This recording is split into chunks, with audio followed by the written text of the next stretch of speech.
ববিস কিচেনে সবাইকে স্বাগত জানাই। শেয়ার করতে চলেছি গন্ধরাজ কাতলা। গন্ধরাজ কাতলা বানানোর জন্য 4 পিস কাতলা মাছ নিয়ে নিয়েছি। এর মধ্যে দিয়ে দেবো হাফ চা চামচ লবণ,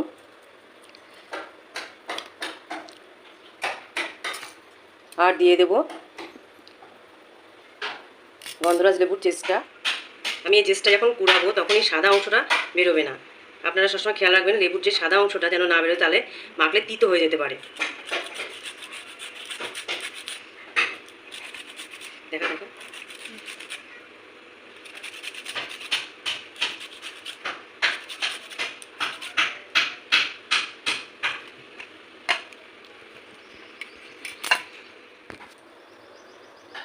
এবার এটা দিয়ে ম্যারিনেট করে 5-6 মিনিট রেখে দিতে হবে।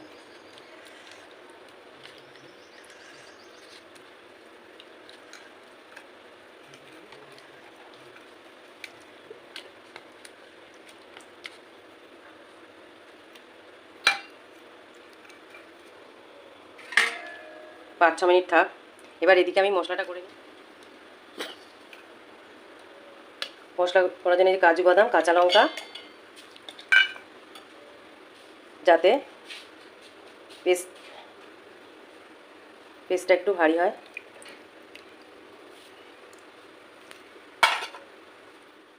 ঘন পেস্ট রেডি হয়ে গেছে। এবার মাছটা ভেজে নেব। 3-4 চামচি তেল দিয়েছি, অল্প তেল লাগবে। এবার মাছটা ভেজে নেব। করে দিচ্ছি যাতে মাছগুলো লেগে লেগে না যায়।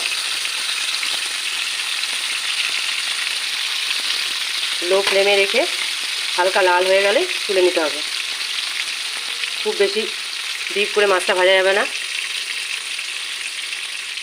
মাছগুলো দেখুন ভাজা ভাজা হয়ে গেছে। এবার আমি এই গ্রেভিটা ঢেলে দেবো। টক দই, কাজু বাদাম আর কাঁচা লঙ্কা। মাছগুলো আর আলাদা তুলে রাখতে হবে না, এর মধ্যেই ঢেলে দিতে হবে। এবার সিমে আঁচ করে দিতে হবে। আর যেটা শুধু যদি টক দই দিতাম এটা, তাহলে এই গ্রেভিটা পাতলা হতো। তার জন্য অল্প কটা কাজু বাদাম অ্যাড করা হয়েছে। এবার এর মধ্যে দিয়ে দেবো স্বাদ অনুযায়ী লবণ আর চিনি।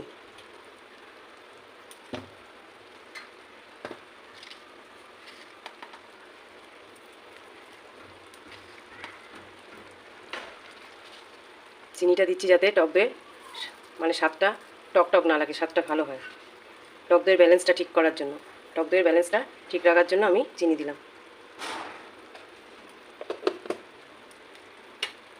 এর মধ্যে না কোনো আদা, পেঁয়াজ, রসুন কিছুই যাচ্ছে না। এটা শুধু টক দইয়ে কাজু বাদাম আর কাঁচা লঙ্কার পেস্টটাই যাবে। এবার সিমে আঁচ করে এটা ফুটুক।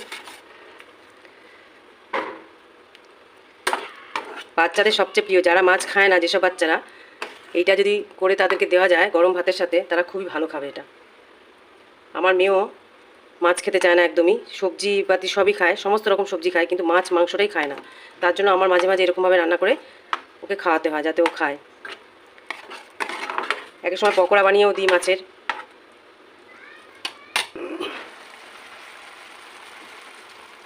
মাছটা প্রায় রেডি হয়ে গেছে। এবার দিয়ে দেবো লেবুর রস।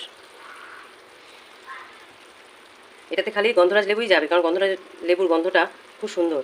পাতি লেবু যাবে না। আর গন্ধরাজ লেবুর গায়ের এই সবুজ অংশটা, জেসটা একটু ছড়িয়ে দেবো।